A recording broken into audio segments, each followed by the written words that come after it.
Ya, pemirsa, tewasnya diplomat ahli muda Kementerian Luar Negeri Arya Daru Pangayunan ini tentunya mengundang perhatian publik dan memunculkan beragam tanya. Beragam spekulasi pun juga muncul mengiringi kematian dari Arya Daru Pangayunan ini. Polisi pun juga masih terus melakukan proses penyelidikan maupun juga penyidikan untuk mengungkap apa yang sebenarnya terjadi dan apa pula yang menjadi penyebab dari kematian Arya Daru Pangayunan. Malam hari ini kita akan membahasnya bersama dengan sejumlah narasumber yang sudah bergabung di Apa Kabar Indonesia Malam. Ada Mas Luki Nurhadianto, kriminolog dari Universitas Budi Luhur. Selamat malam Mas Luki. Malam, Mbak Ken. Sehat ya Mas? Alhamdulillah Terima sehat. kasih sudah hadir di Apa Kabar Indonesia Malam dan juga bergabung bersama kita melalui sambungan Zoom. Ada Pak Suprapto, sosiolog dari Universitas Gadjah Mada. Selamat malam Pak Suprapto. Selamat malam. Baik, tentunya duka kita juga kirimkan untuk keluarga korban yang tentunya harus menerima kabar duka ini. Tapi kita juga harus memetik pembelajaran yang berarti, Mas Luki, nampaknya dari peristiwa yang terjadi. Kalau melihat kemudian fakta-fakta dan temuan sejauh ini di lapangan, Mas Luki melihatnya hal ini terjadi mengarah kemana Mas? Bunuh diri kah atau memang ada dugaan menjadi korban pembunuhan? Ya, sebelumnya juga kita turut berbelasungkawa kepada keluarga korban dan instansi di mana korban bekerja. Memang dalam konteks ini kita bisa dasari atas dasar dua aspek.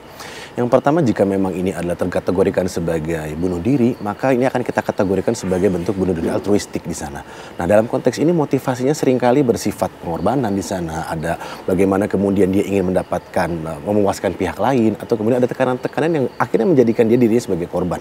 Tapi di sisi lain juga dengan keterbatasan informasi yang saat ini masih dalam pengembangan kepolisian, maka jika memang ada pembunuhan di sana, maka ini kita kategorikan sebagai intimate murderer di sini.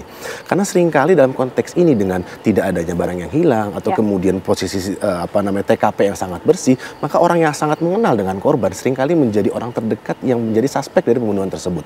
Nah, tapi memang dalam konteks ini pula kita bisa dasari bahwa bagaimana kemudian ada seorang yang bisa melakukan bunuh diri gitu ya, tapi tanpa adanya upaya untuk kemudian peregangan atau kemudian secara biologis dia tidak melakukan perlawanan tertentu, atau bahkan dalam konteks ini tidak ditemukan lagi zat-zat yang seharusnya dalam konteks bunuh diri itu seharusnya bisa menjadi aspek utama pembunuhan gitu, yang kemudian bisa mendasari itu. Yang kedua, tentu bisa kita lihat biasanya bunuh diri seringkali tidak menggunakan alat-alat yang kemudian melekat kepada korban. Oke, nah Mas Luki, yang beredar ini kan banyak mengenai rekaman CCTV beberapa jam terakhir aktivitas korban yang terekam di kamar kosnya ya, di lingkungan kamar kosnya. Apakah ini cukup bisa menjadi suatu petunjuk yang kuat membantu polisi untuk mengungkap apakah ini memang kasus bunuh diri atau ada indikasi pembunuhan? Ya, memang dalam konteks ini sangat terbatas sekali informasi yang kemudian bisa kita dapatkan. Yang pertama adalah yang kita highlight adalah apakah kemudian cukup jika memang CCTV yang kemudian beredar hanya di H-6 jam sebelum kematian atau kemudian setelah dari kematian tersebut. Ya, sehingga seharusnya 3 sampai 7 hari sebelumnya. Karena seringkali CCTV itu kan dia akan terrecover lagi kurang lebih 1 bulan. Nah, dari situlah kemudian kita bisa lihat pola-pola interaksi yang kemudian menjadi indikator dari bagaimana korban bisa berrelasi sosial. Yang kedua adalah dalam konteks ini apakah korban memiliki rutinitas tertentu? Apakah dia melakukan pembuangan sampah di setiap malam hari itu sebagai suatu hal yang terpola atau memang ada sesuatu yang dia tutupi di sana, berbeda di sana.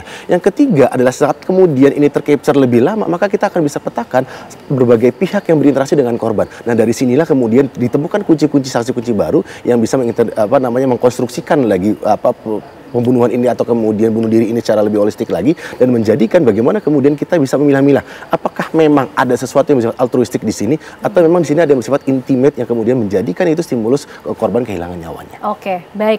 Menarik Mas Luki, kita nanti akan bahas lebih lengkap lagi, tapi Pak Suprapto melihat mungkin dari perspektif sosiologi ya, karena ini kemudian diplomat ahli muda dari Kementerian Luar Negeri memiliki profil yang begitu baik, begitu kan, dikenal juga sebagai pribadi yang baik, rendah hati dan juga ramah begitu. Apa yang kemudian bisa kita ambil poin-poin dari kasus ini Pak Suprapto? Iya, baik ya. Jadi kalau kita cermati dari perilaku si korban ini ketika malam hari dia datang membuang sampah, kita bisa melihat bahwa cara dia berjalan gitu tidak menunjukkan tanda-tanda kegelisahan, karena biasanya orang yang akan melakukan sesuatu apalagi bunuh diri itu biasanya juga pasti akan ada sikap-sikap yang menunjukkan kegelisahan. Nah, ini kalau kami melihat itu tidak ya. Kemudian yang kedua, dari aspek CCTV itu sebetulnya bisa membantu, cuman kita perlu meyakinkan bahwa atau meyakini bahwa apakah CCTV-nya itu full bisa kita lihat atau ada saat-saat terpotong, karena di situ kemungkinan ada kesempatan yang bisa digunakan oleh pelaku untuk melakukan tindakan-tindakan tertentu. Apalagi juga kita mendapatkan informasi bahwa sebelum meninggal, kurang lebih 2 jam sebelum meninggal itu ada yang mengantar makanan, sehingga bisa jadi itu ada sesuatu yang menjadi atau memberikan informasi tentang penyebab kematiannya gitu. Karena kalau kita lihat dari wujud ataupun cara melilitkannya itu bukan karena dia sakit gitu ya. Kalau misalnya dia melilitkan lakbannya itu di dahi, itu sangat mungkin seseorang karena zaman dulu itu biasanya kalau sakit kepala yang tidak tertahankan lalu diikat, tapi ini kan full gitu ya sampai ke dagu. Jadi ada kecil kemungkinannya bahwa itu dilakukan sendiri, dan andai kata itu karena dia bunuh diri, pasti hambatan pernafasan itu akan membuat posisi tidurnya tidak seperti yang kita lihat di foto tersebut. Baik, demikian. Baik Pak Suprapto, ini ada fakta yang kemudian juga menjadi perbincangan karena di lakban berwarna kuning. Nah, ini apa yang kemudian bisa kita baca dari barang bukti tersebut? Tapi ditahan dulu Mas Tugi dan juga Pak Suprapto. Kami ajak Anda pemirsa terlebih dahulu bersama dengan rekan kami Josephine Keisha yang sudah berada di lokasi di Menteng, Jakarta Pusat untuk memperbarui informasi dari sana. Selamat malam Keisha, apa informasi terbaru yang diperoleh dari lokasi? Selamat malam Ken, Ana dan juga pemirsa. Saat ini saya melaporkan langsung dari Gondang Dia Kecil, Menteng, Jakarta Pusat. Pemirsa, tepat di belakang saya ini merupakan lokasi kamar kos seorang diplomat muda Kementerian Luar Negeri, Arya Daru Pangayunan, yang ditemukan meninggal dunia dengan kondisi kepala terlilit lakban. Hingga saat ini proses penyelidikan masih terus berjalan dan pagi tadi telah dilakukan oleh TKP lanjutan oleh pihak tim gabungan Polda Metro Jaya bersama dengan Puslap 4 Bareskrim Polri. Tim Puslap 4 mulai melakukan olah TKP lanjutan ini pada pukul 9 pagi waktu Indonesia Barat dengan membawa koper yang berisi alat peralatan khusus untuk olah TKP hari ini. Pemeriksaan ini berlangsung selama hampir kurang lebih 3 jam.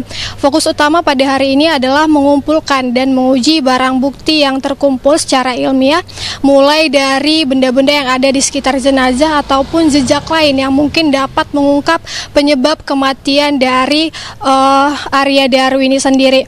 Dan lingkungan sekitar kamar juga ikut diperiksa secara detail, dan pemeriksaan ini berakhir pada pukul 12 siang dan tim gabungan pada saat itu terlihat membawa 3 paper bag yang ditutup rapat dengan lakban berwarna merah, dan kami belum mengetahui apa isi dari paper bag tersebut. Hingga kini laporan yang diturunkan belum ada keterangan resmi dari pihak kepolisian dari hasil olah TKP lanjutan pada hari ini.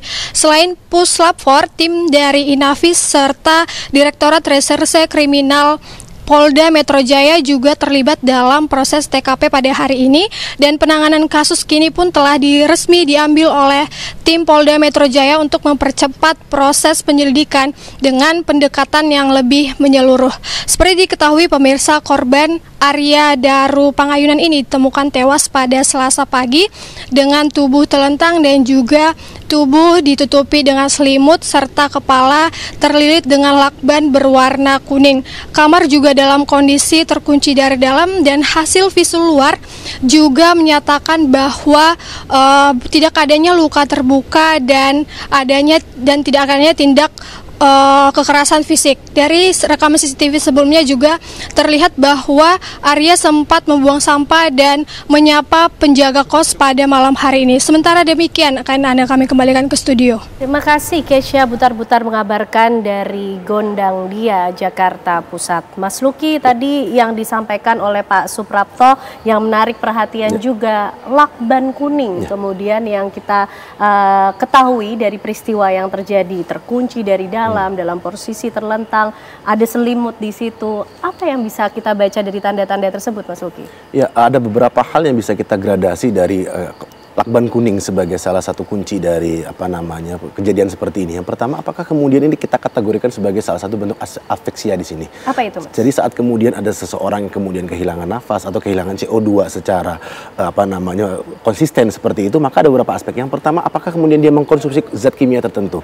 Nah, ini harusnya dibuktikan dalam konteks visum yang dilakukan oleh tubuh korban seperti almarhum, maka seharusnya bisa didapatkan. Jika memang tidak ada, maka ada aspek kedua, ada suatu orientasi yang memang menjadikan ini bagaimana kemudian ter-challenge atas dasar terjadinya sensasi tertentu. Yang ketiga, tentu keberadaan lakban ini menjadi kunci juga. Apakah kemudian lakban ini ada sesuatu yang bersifat temporer di sana, atau memang ada stok tertentu yang menjadikan ini sebagai salah satu bukti yang mengarah kepada apakah ini pembunuhan atau kemudian disediakan gitu oleh diri korban sendiri. Yang berikutnya bisa kita lihat adalah bagaimana kemudian kejadian ini kemudian mengarahkan kita kepada dua aspek tadi itu.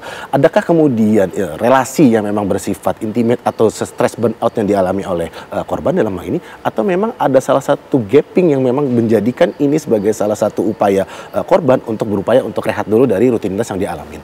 Oke, baik. Pak Suprapto, apakah juga punya penilaian lain melengkapi apa yang disampaikan oleh Mas Luki mengenai menyikapi lakban kuning di lokasi, Pak, yang melekat pada tubuh korban bagian kepala? Iya. Jadi kalau soal warna sih saya kira tidak terlalu banyak memberikan informasi ya. Tetapi kenapa menggunakan lakban? Karena lakban ini tingkat kerekatannya cukup bagus gitu, sehingga ketika seseorang itu sudah dililit misalnya lalu ingin melepaskan itu tidak semudah kalau dia diikatnya pakai kain gitu. Karena kalau pakai kain itu antara tumpukan lilitan itu masih bisa dilepas ke bawah atau ke atas, tetapi kalau lakban ini saya kira lebih sulit. Jadi itu memang dimungkinkan dipilih agar korban ini tidak mudah untuk melepaskan diri dari gangguan pernafasannya gitu.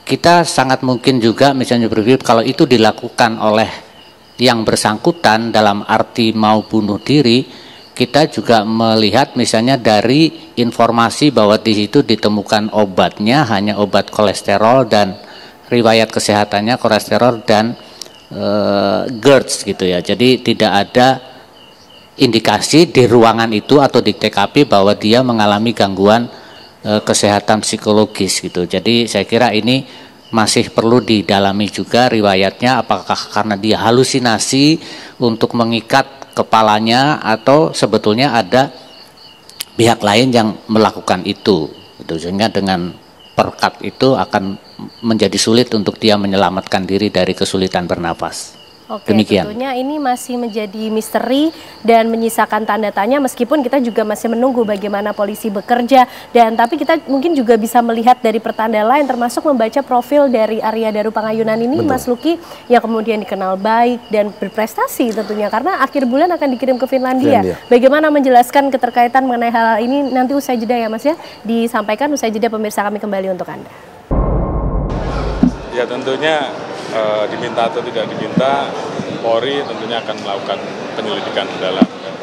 Tentunya apabila sudah kita temukan bukti-bukti, dan saya minta untuk anggota juga bergerak maksimal agar segera bisa terungkap, karena memang ditunggu oleh publik, ditunggu oleh masyarakat. Baik, masih menjadi misteri, dan termasuk Kapolri memberi atensi ini Mas Luki karena sosoknya memang memiliki profil yang extraordinary, luar biasa dengan prestasi yang ada, akan dikirim ke Finlandia akhir bulan ini, diplomat ahli muda dan juga dikenal supel, terbuka, ramah, rendah hati begitu. Bagaimana Mas Luki? Ini juga bisa menjadi petunjuk untuk memecahkan misteri yang ada? Tentu, dan ini harusnya menjadi salah satu evidence utama gitu saat kemudian untuk membuktikan apakah kemudian kasus ini terindikasi bunuh diri atau kemudian pembunuhan. Dalam konteks kriminologi bisa kita jelaskan juga saat kemudian criminal profiling seringkali berkorelasi dengan bagaimana interaksi atau kemudian catatan-catatan kecil yang melekat kepada pelaku atau kemudian kepada korban. Yang kedua adalah dalam konteks ini ada tidak sih sesuatu yang kemudian menjadikan dia sebagai kader kriminal di sana. Saat kemudian kedua aspek ini tidak ada, maka ada salah satu elemen kecil yang kemudian menjadi bagaimana kemudian karakter dia terbentuk di sana. Dalam konteks ini apakah dalam relasi sosial, interaksi sosial, dan paling penting saat kemudian bagaimana interaksi terjadi di antara nuclear family dia, keluarga inti dia, seharusnya bisa menjadikan ini sebagai capture utama untuk mengkonstruksikan bagaimana jati diri dari korban, dalam hal ini adalah almarhum. Oke, artinya polisi juga betul-betul harus menggali begitu banyak informasi dari komunitas atau kelompok dan juga keluarga untuk mengungkap kasus ini, Mas. Betul, karena sangat sedikit bukti yang kemudian melekat kepada korban. Tapi di sisi lain, meskipun itu sedikit, kemudian merujuk bagaimana kemudian proses korban kehilangan nyawanya ini terbentuk di sana. Saat tadi kita berbicara dengan Pak Suprapto tadi, kemudian keberadaan lakban ini ya, dalam konteks pewarnaan, apakah kemudian hitam atau kemudian kuning, di sisi lain ada pemaknaan di sana. Dalam konteks tertentu, lakban yang bersifat kuning memang memiliki rekatan yang cukup tinggi. Tapi di sisi lain juga ini adalah lakban yang seringkali sulit untuk ditemukan di pasaran seperti itu. Saat kemudian kita bicara mengenai lakban hitam, maka ada sesuatu yang memang dia sudah siapkan di awal. Jadi dengan kata lain dalam konteks ini ada pihak-pihak, apakah kemudian dalam konteks almarhum atau memang ada pihak kedua atau kemudian ketiga yang menjadikan ini sebagai instrumen untuk dapat melakukan aksi tersebut. Itu yang pertama. Yang kedua, ada sesuatu yang harusnya menjadi bagaimana kemudian proses kematian ini terbentuk di sana. Apakah memang proses lakban itu setelah kematian tersebut atau memang sebelum kematiannya? Jika memang sebelum kematiannya, maka seharusnya ada upaya untuk melepaskan, ada secara reaksi kimiawi yang kemudian dia meronta-ronta atau ada sesuatu. Di sisi lain juga, tapi bisa jadi juga ada keinginan tertentu yang menjadikan itu sebagai challenging kepada dirinya. Maka dalam konteks ini bisa kita kategorikan dalam bagaimana kemudian cleaningnya jika memang ini adalah terindikasi sebagai pembunuhan yang sangat rapi. Tapi di sisi lain juga kita tidak bisa menutup kemungkinan ini ada salah satu bentuk altruistik bagaimana kemudian dirinya dia sebagai korban dari apa yang dia lakukan. Oke, baik Mas Luki. Kita nanti akan membahas lagi lebih lengkap dari sisi kriminologi tentunya. Tapi kalau dari ilmu sosiologinya, Pak Suprapto melihat bagaimana profil dari Arya Daru Pangayunan ini yang terpelajar dan juga background keluarga juga yang baik dan terdidik. Apa Pak poin-poin yang juga kita bisa ambil sebagai suatu pembelajaran di sini juga untuk mengungkap misteri yang ada? Iya, jadi kalau kita lihat dari profilnya, dia memang sangat baik ya, ramah, dan sepertinya memang dia tidak punya musuh. Namun profesi dia sebagai orang yang berusaha untuk membela kehidupan bangsa, dan apalagi dia pernah menjadi saksi dari kasus trafficking, sangat mungkin ada pihak-pihak yang merasa dirugikan. Dan apalagi jika nanti diketahui tugas dia itu, perlu diketahui juga tugas dia di Finlandia itu nanti akan menangani apa, itu jangan-jangan ada sesuatu yang dia lakukan itu akan merugikan pihak-pihak lain, seperti juga misalnya orang-orang yang menangani kasus-kasus narkoba itu lalu juga akan banyak mendapatkan teror. Nah, ini dia setidaknya seseorang atau yang bertugas untuk melindungi bangsa Indonesia dari tindakan-tindakan yang merugikan gitu ya bangsa Indonesia, dan itu sangat mungkin akan menimbulkan kerugian bagi pihak lain. Jadi dari sisi keluarga saya kira kita bisa mendapatkan informasi dari teman-temannya juga bahwa dia orang baik, tetapi justru kebaikan ini yang kadangkala bagi pihak tertentu itu adalah musuh. Ini yang saya kira perlu diketahui, dan mudah-mudahan misalnya tadi kalau kita kembali kepada kaitannya dengan lakban tadi, andai kata dia memang seperti tadi disebutkan oleh Pak Luki bahwa itu kapan itu terpasang, sebelum atau setelah meninggal, itu juga mudah-mudahan nanti hasil otopsinya akan bisa menemukan tanda-tanda karena seseorang yang meninggal karena penyumbatan saluran pernapasan itu akan meninggalkan tanda-tanda tertentu di dalam tubuhnya. Demikian. Oke, jadi perlu juga dikaji mengenai potensi konsekuensi dari resiko pekerjaan yang sedang dilaksanakan begitu ya Pak Suprapto. Nah, Mas Luki, ini kasusnya dari Polres akan ditarik ke Polda Metro Jaya. Jadi atensi juga dari Kapolri. Apa kemudian Mas mungkin sebagai suggestion juga yang bisa dilakukan oleh pihak kepolisian sehingga bisa mengoptimalisasi atau mempermudah pengungkapan misteri dari tewasnya Arya Daru Pangayunan ini? Ya, tadi menyambung juga dari Pak Suprapto, dan saya sepakat bahwa ada 3 aspek yang kemudian harus digradasi di sini. Yang pertama, jika memang ini adalah ada tuntutan pekerjaan, maka yang sangat dirugikan adalah instansi di mana yang bersangkutan ini bekerja. Karena tentu garis hierarkis yang kemudian kita kenal sebagai superiority hierarkis di sana seharusnya bisa menjadi penyebab utama utama jika memang ini adalah tekanan dari dunia pekerjaan. Yang kedua, tentu gradasi yang kedua, bagaimana kemudian relasi sosial terbentuk saat kemudian dia menjalankan tugas tersebut. Apakah memang ada tekanan-tekanan tertentu, atau memang dia menemukan sistem baru atau lingkungan baru yang menjadikan bagaimana diri dia yang terkenal baik, tapi di sisi lain dia menjadi target atau kemudian menghilangkan nyawanya secara pribadi. Yang ketiga, tentu yang bisa kita gradasi yang lebih mendalam adalah bagaimana keterkaitan dia dengan pihak keluarga di sana. Kita tahu dia memiliki kedekatan dengan keluarganya, tapi di sisi lain juga saat kemudian dia menjalankan tugas yang sering ke beberapa luar negeri atau bahkan dia jauh dari keluarganya, di sini ada looping gapnya di sini yang harus kemudian ditemukan, kenali dan identifikasi, tidak hanya kemudian dari aspek keluarga, tapi dari kerabat terdekat, orang-orang yang menjadikan atasan atau bawahannya, bahkan di sisi lain dari circle bagaimana dia bekerja tersebut. Oke, baik, kita tunggu nanti bagaimana kemudian polisi bekerja, menyelidiki dan kemudian menyikapi setiap barang bukti yang ada. Kita tunggu bagaimana nanti jawaban dari setiap tanda tanya kematian dari Arya Daru Pangayunan. Terima kasih Mas Luki, terima kasih Pak Suprapto malam hari ini sudah bergabung bersama kami di Apa Kabar Indonesia Malam. Dan pemirsa, usai jeda. Terima kasih kembali, semoga bermanfaat.